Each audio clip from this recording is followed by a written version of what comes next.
A lot of Gen Zs might not be able to relate with what I'm about to say, because they were not born as at that time. For those of you listening to me who grew up to know Fela Anikulapo Kuti, you remember some of his songs where he sing about hardship that the people are facing in the country. He sang a song that even at 30 kobo, people cannot afford to buy, essential commodities. Even at 10 kobo, even at 20 kobo, people are not able to buy. People are suffering. So, and 10 kobo, 30 kobo, these monies, they are not up to 1 naira. So that means to say, as at that time, if you have 1 naira, that means you are a big boy, as it were, right?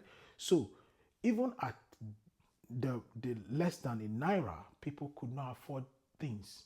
And why is it like that? Because of the constant inflation in the market.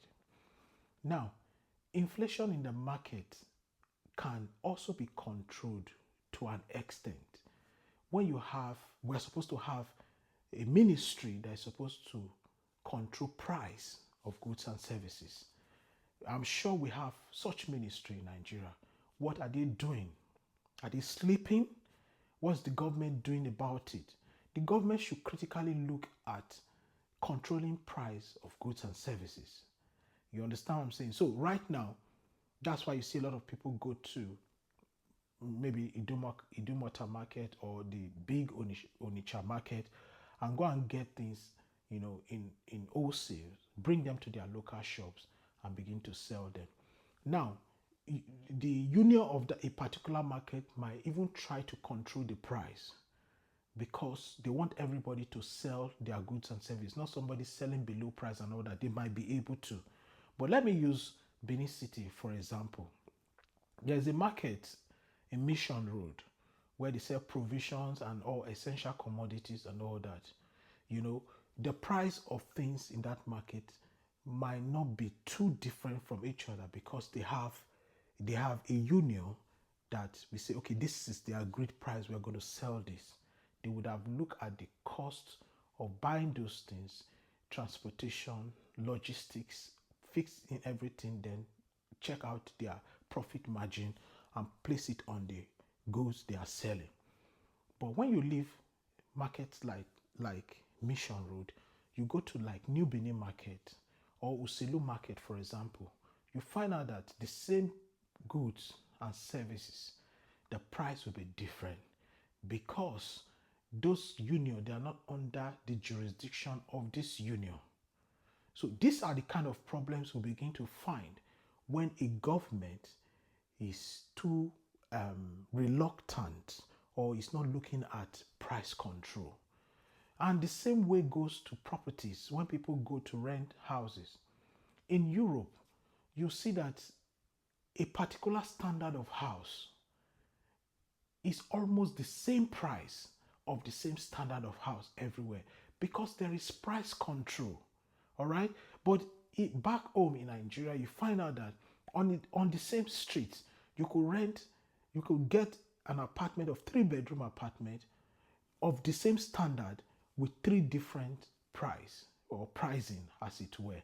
So, in order to bring sanity to our business environment in Nigeria, our government should constantly look into price control. And let me tell you something, and this will shock you. I can tell you for the past 4 years, there are some commodities, and some services that I have used here in this country. The prices have not changed for the past 4 years. The prices have not changed. All right. And for those of them that their prices, when I go to a shopping mall, for example, for those of them that their prices have changed, it's the margin or the difference is not really much. All right. And that change that the commodity has encountered as at that time might not be constant, might not be permanent. All right. So over time, it depends on the market the behavior of the market, as it were. You see, the price could either come down back to that price or go a little bit slight up, because there is what they call market and pricing control. So our government should look into that aspect if they really want the good of the people. All right. And the reason why it works in Western world is because, the local government chairman that we call it back in Nigeria, the governors, that we call them here mayors, the governors and the senators and all of them back in Nigeria, they don't patronize the same market that you patronize. You ask me, where did they buy their things? Is it in heaven? No, not in heaven. The truth is that sometimes these things are bought and brought to their doorstep. Sometimes, their constituency or their office, as it were, buy these things to give to them, because of the position they own. So they don't go to the kind of market you and I go to. So, but over here in Europe, if you go into a big shop, for example, shopping mall, you will be surprised to meet your mayor in that shop. The same thing happens to transportation. You could go into a bus today or go into a train and you will meet your mayor of that city in that train. All right? So tell me, because they are particular, because they are involved in the consumables of the market, because they go to the same market the common man goes to. So they are able to understand the pricing of things and checkmate the pricing, as it were. So that helps the common man to be able to have the same purchasing power the MP we have. But in our side, it's not like that. So government should start looking into it. I understand the fact that you guys don't go to the market and spend hard-earned money as the common man. You go to, even if you get those goods and services, they are brought to your doorstep.